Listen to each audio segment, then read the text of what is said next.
Tiago 1,12 diz assim: feliz é o homem que persevera na provação, porque depois de aprovado, receberá a coroa da vida que Deus prometeu aos que o amam. Igreja, olha para mim, pega isso aqui. Feliz é o homem que persevera na provação. Todos enfrentamos provações. O que define a nossa história não é se a gente vai enfrentar provações ou não. Todos enfrentamos. O que define o nosso destino profético é como enfrentamos as provações. Você quer medir o nível de maturidade de alguém? Você consegue medir o número da maturidade de alguém pelo número de horas que essa pessoa fez o que não gostaria de fazer. Por que a gente vê pais trabalhando, mulheres solteiras, mães que às vezes são a única fonte de provisão da sua casa, trabalhando mesmo cansadas, trabalhando mesmo com desafios, trabalhando mesmo com retaliações? Por quê? Porque eu preciso alimentar os meus filhos, porque eu preciso levar provisão para minha casa, porque eu preciso permanecer de pé, porque eu sou a segurança deles, porque eles precisam de mim. Irmão, esse nível de consciência faz com que a gente suporte provações. A visão, pega isso aqui em nome de Jesus, a visão é o que traz propósito à sua dor. Quando você tem uma visão clara, você suporta, Ari, a pressão de forma mais leve, porque eu sei por que eu faço o que eu faço. Hoje, por exemplo, eu tive uma crise de sinusite absurda, eu pregaria no primeiro culto, não consegui vir. Então eu tomei medicamento, eu descansei um pouco, eu tomei energético, quer dizer, até fez um stories, nem sei se ela postou, eu tomando medicamento com energético. Ela falou: amor, você está tomando medicamento com energético? Eu falei: amor, na vida tudo é equilíbrio. Medicamento me abate, o energético me eleva, tá tudo certo. Agora, eu preferia descansar hoje? Talvez. Na verdade não, mas talvez. Mas o Senhor me chamou para liderar um movimento, um avivamento, uma igreja. Então eu preciso fazer o que o Senhor me chamou para fazer, se eu quero viver o que o Senhor me propôs para viver. Porque meninos fazem o que querem fazer, homens fazem o que tem que fazer. Alguém está comigo aqui? Diga amém. Aleluia. Eu quero pregar hoje sobre cansaço. Por isso, porque você pode estar vivendo o pior momento da sua vida e o cansaço pode estar tentando parar você. Mas você também pode estar vivendo o melhor momento da sua vida e o cansaço pode estar tentando sabotar você. O cansaço, ele não vai roubar a tua alegria necessariamente em todas as estações, mas ele pode te impedir de celebrar aquilo que está acontecendo.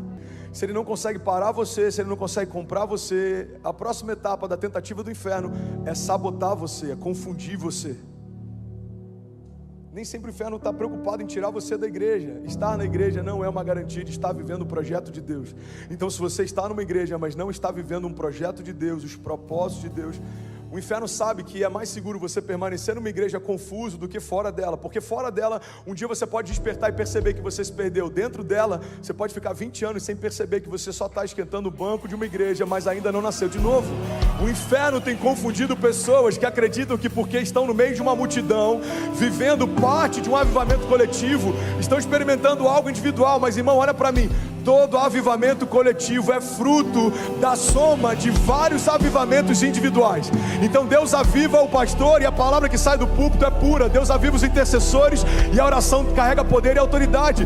Deus aviva você que é voluntário, visitante, você que está aqui e a sua casa avivada, mais a minha casa avivada, mais a casa do teu irmão avivada. Isso gera um real avivamento. Alguém pode dizer glória a Deus por isso? Então não se confunda, o barulho da multidão não é uma garantia da sua casa estar vivendo os planos de Deus. Pastor, eu tenho que sair da multidão. Não, irmão, continua nela, mas entenda que o calor ao teu redor não significa que você está queimando. A euforia de alguns não significa que você está pleno, alegre, feliz. Talvez seja só barulho.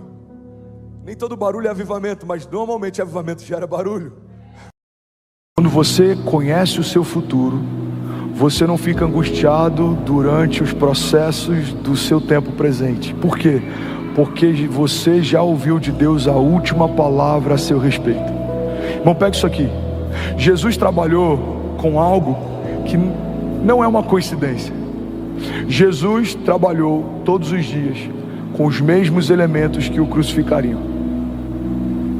Jesus era carpinteiro, Jesus era construtor. Ele trabalhava com prego, Ronaldo, ele trabalhava com martelo, ele trabalhava com madeira. Pega isso aqui, irmão.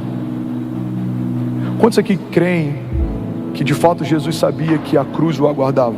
Quantos aqui entendem que a cruz não foi um problema, a cruz era a promessa? Quantos aqui então entendem que todos os dias Jesus trabalhou com os elementos que daqui a algum tempo iriam crucificá-lo?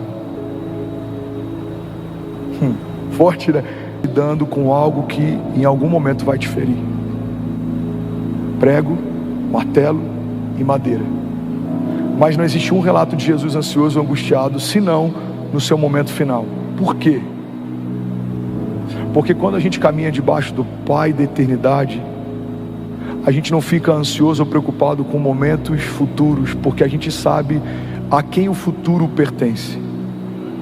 Eu vou falar isso de novo. A Bíblia diz: alguns confiam em carros, outros confiam em cavalos, mas nós confiamos no Deus da nossa salvação.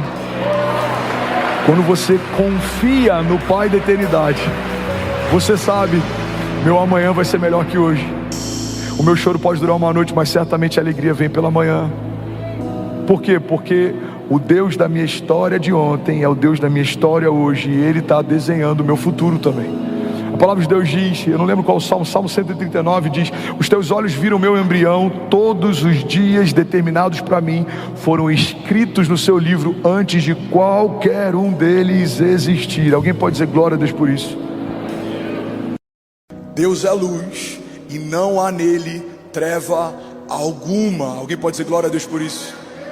Irmão, olha para mim, se há no teu relacionamento, nas suas amizades, no teu ciclo social, na tua empresa, no conselho, ou em qualquer lugar que você faz parte, se existe alguma coisa que não há luz, Deus não está nesse lugar. Se existe algo que você faz e a sua esposa não pode saber que você faz, Deus não está nesse lugar.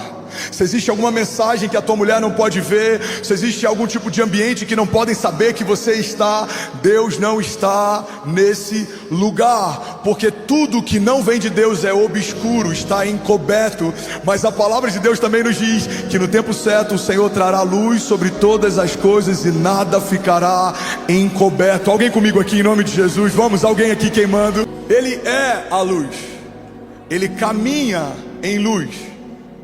E é por isso que todas as vezes que a luz de Deus se revela, aquilo que não é de Deus é exposto, é denunciado.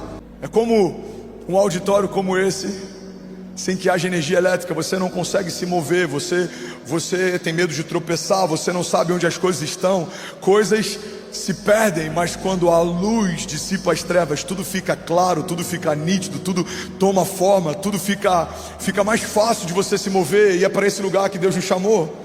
E desde quando, pastor, a luz, ela revela, ela aponta, ela dissipa? Desde o princípio. João 1 diz assim: no princípio era aquele que é a palavra, e ele estava com Deus, e ele era Deus, e ele estava com Deus no princípio.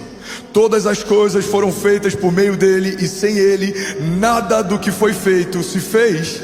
Nele estava a vida, e ele era a luz dos homens. A luz brilha nas trevas, e as trevas não a derrotam. Alguém pode dizer glória a Deus por isso?